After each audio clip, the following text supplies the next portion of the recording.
lot of students are worried over the increases in tuition that have recently been announced. What would you say to those students? Sure, those are concerns in lots of places. I think I'm fully aware of the challenges related to private higher education for families to send their children. Our oldest daughter is going to Regis University in Denver in the fall, and so we're very aware of the expenses related to private higher ed.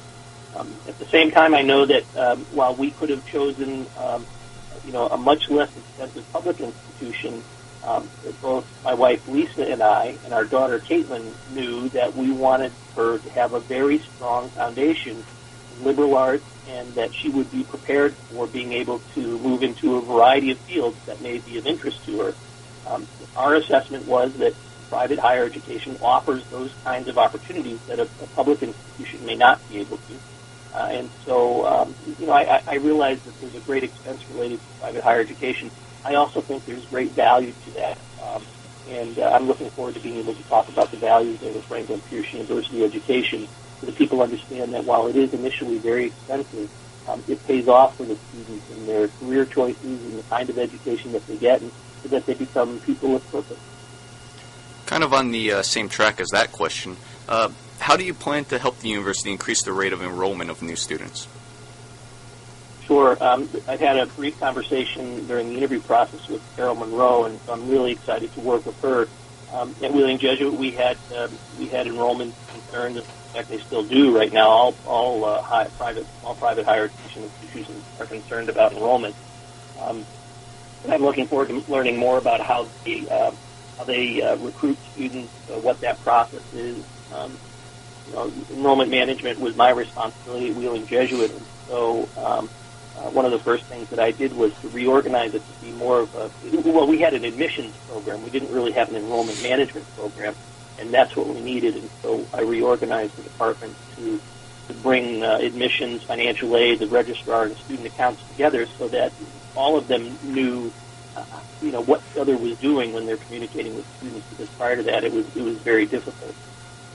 So it sounds to me like that is the model that you have at Franklin Pierce, or I should say that we have at Franklin Pierce. I'm looking forward to learning more about that.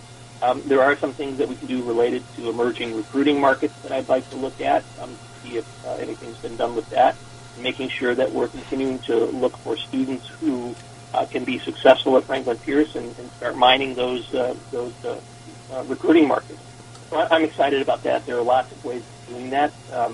And I'm looking forward to talking with Carol more about what we can do together to make sure that we increase enrollment, not only in the traditional undergraduate programs, but also looking at the college for professional and graduate studies as well.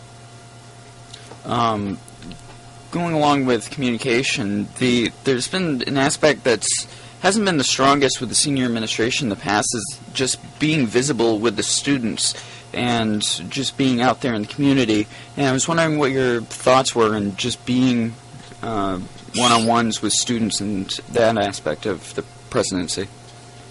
Sure. Well, the students are the focus of the work that all of us do, whether we're presidents, faculty, administrators, housekeepers. The student is our primary focus. And with my early career in student affairs, that was something that I learned very quickly. And besides the fact that students are very enjoyable to be around. I mean, they're full of new ideas. They're full of curiosity. They're very passionate about the things that they want to do, and so why wouldn't we want to tap into that? What's important to me is to know what's happening in the students' lives, and there are challenges certainly to being a senior leader. That there is a great demand on time of a senior leadership position, and so it can challenge the opportunities to spend time with students. I'm looking forward to being able to work closely with the student government and Jim Earle's area, making sure that I'm aware of what the issues are for students. I want to rely heavily on my senior leadership staff to keep me informed. But at the same time, I like to spend time working with students and talking with them. At Wheeling Jesuit, what was important to me was being able just to walk into the dining hall and sit down at a table of students that I didn't know, introduce myself, and ask them what their experiences have been like. From those conversations, which were quite rich, as you might imagine, Lots of good ideas came out of that, and we tried to implement changes that were more responsive to students. So I'm looking forward to continuing that. I'm hoping that my time will allow that to continue. I tried to do it once a week at Wheeling Jesuit. Initially, I'm hoping to that kind of calendar for access to students, but they're critically important elements for us to be concerned about and focused on. So I want to make sure that I'm available to them and that I can reach out to them to learn about the institution and the things that they need from us. Working off a more self-serving aspect of it with regards to student media, have you had a lot of experience working with student media outlets at past colleges? Yeah, not a lot of work experience. It was probably limited to interviews from the student paper or the student radio station, but I never had direct responsibility for those areas. I was really impressed during the interview process with media services programs at Franklin Pierce. There were a number of open forums that were webcast, and the students just seemed tremendously competent. And when I went up into the television studio to meet with alumni and community leaders, I said, I'm expecting to see a table now with David Gregory behind it. I mean, it was tremendously professional, and they did a great job. So I'm excited about that particular element of Franklin Pierce's experience.